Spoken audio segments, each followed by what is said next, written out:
గోవాలో ఘోర అగ్ని ప్రమాదం చోటు చేసుకుంది. ఉత్తర గోవాలోని అరుపుర గ్రామంలో ఉన్న ఓ నైట్ క్లబ్లో అర్ధరాత్రి జరిగిన ఈ దుర్ఘటనలో 23 మంది ప్రాణాలు కోల్పోయారు. వంటగదిలో సిలిండర్ పేలడంతో మంటలు వేగంగా వ్యాపించినట్లు అధికారులు ప్రాథమికంగా నిర్ధారించారు.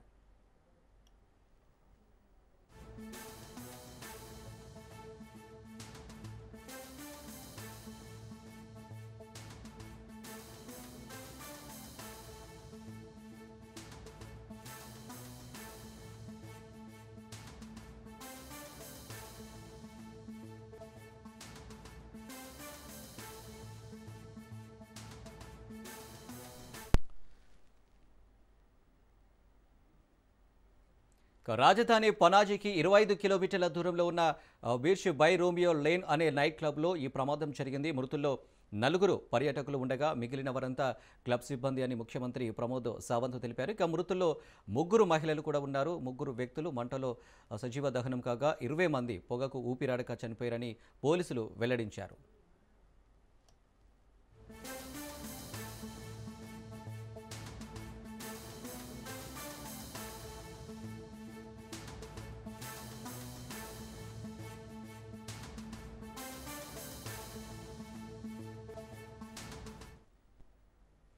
ప్రమాద వార్త తెలియగానే ముఖ్యమంత్రి ప్రమోద్ సావంత్ స్థానిక ఎమ్మెల్యే మైకేల్ లోబోతో కలిసి ఘటనా స్థలానికి చేరుకుని సహాయక చర్యలను పర్యవేక్షించారు.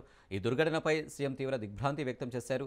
ఘటనపై ఉన్నత స్థాయి విచారణకు ఆదేశించినట్లు ప్రకటించారు. ఇక క్లబ్లో భద్రతా ప్రమాణాలు పాటించలేదని ప్రాథమికంగా తెలిసిందని, విచారణలో నిర్లక్ష్యం బయటపడితే బాధ్యులపై కఠిన చర్యలు తీసుకుంటామని హెచ్చరించారు. ఇక అనుమతులు ఇచ్చిన అధికారులను కూడా వదిలిపెట్టబోమని స్పష్టం చేశారు.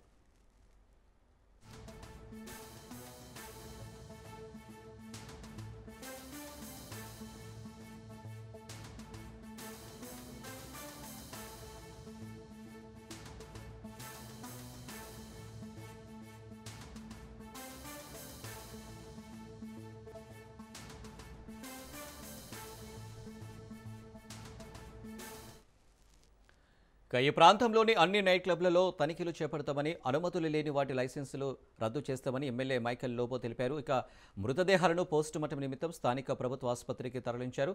గతేడాది ప్రారంభమైన ఈ క్లబ్లో ఇంత పెద్ద ప్రమాదం జరగడం స్థానికంగా కలకలం రేపింది.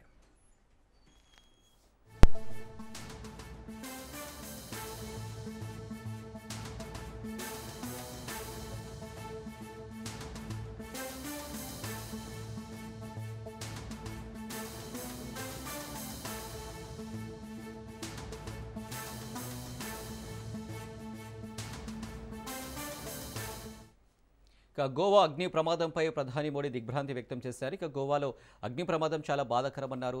మృతులకు ప్రధాని మోడీ ట్విట్టర్ ద్వారా సంతాపం తెలిపారు. ఇక బాధిత కుటుంబాలకు అండగా ఉంటానని ప్రధాని మోడీ హామీ ఇచ్చారు. ఇక ఈ ఘటనకు సంబంధించి మరిన్ని డీటెయిల్స్ మా ప్రతినిధి మధు అందిస్తారు. మధు, జరిగినటువంటి ప్రమాదం ఏదైతుందో ప్రమాదం సంభవించింది, ఇంతమంది ప్రాణాలు కోల్పోయారు.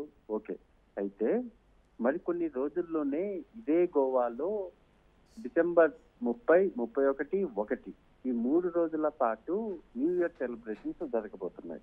న్యూ ఇయర్ సెలబ్రేషన్ జరగబోతున్నటువంటి సమయంలో ఇంత పెద్ద ప్రమాదం జరగడంతో మరి వెళ్ళేటటువంటి ప్రయాణికులు వెళ్ళాలా లేదా అనేది ఒకసారి డిసైడ్ చేసుకోవాలి. ప్రధానంగా కూడా ఇప్పుడు జరిగినటువంటి ప్రమాదం ఏదైతే ఉందో ఇది రాజధాని పనాజీకి 25 కిలోమీటర్ల దూరంలో ఉన్నటువంటి బర్చ్ బై రోమియో లేన్ అనేటటువంటి నైట్ క్లబ్ ఇది.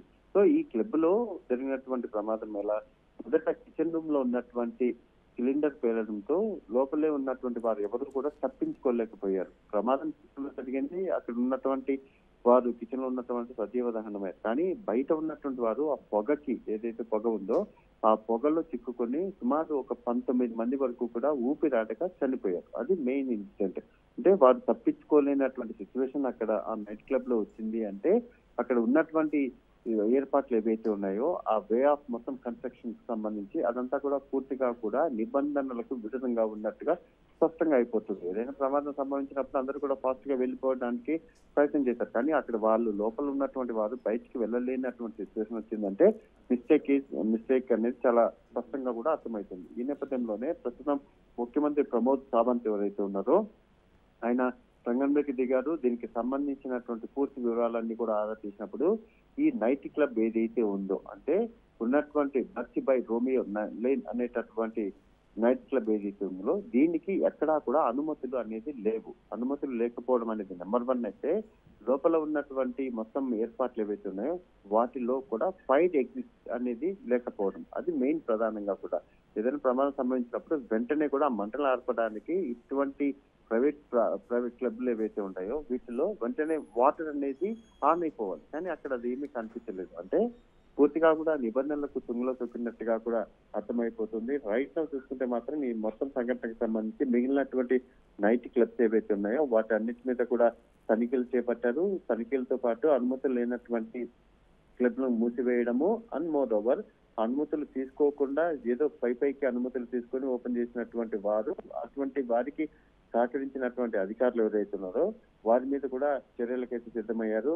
మొత్తానికి ప్రధాని మోడీ కూడా రంగంలోకి దిగారు. కుటుంబాలకు సంబంధించి బాధిత కుటుంబాలు ఎవరైతే ఉన్నారో వాళ్ళకి మేము అండగా ఉంటామని చెప్పడము, మృతుల కుటుంబాలకు 2 లక్షల రూపాయలు, అదేవిధంగా గాయపడినటువంటి వారికి 50,000 చెప్పినప్పటికీ కానీ అది ఓకే, అంటే ఎక్స్గ్రేషియా ప్రకటించడం ఇవన్నీ కూడా సర్వసాధారణంగా జరిగేటటువంటి విషయం. కానీ కమింగ్ డేస్ అనేది మోస్ట్ ఇంపార్టెంట్. ఫ్యూచర్ ఏది కూడా ఇటువంటి జరగకుండా ఉండాలంటే కావాల్సినటువంటి స్టెప్స్ ఏవైతే ఉన్నాయో అది తీసుకోవడం అనేది చాలా ముఖ్యం. కాబట్టి ఇప్పుడు ముఖ్యమంత్రితో పాటు స్థానిక ఎమ్మెల్యే కూడా వీళ్ళు కూడా రంగంలోకి దిగారు.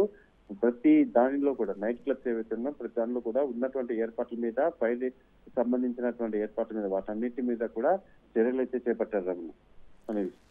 Right Madhu, thank you.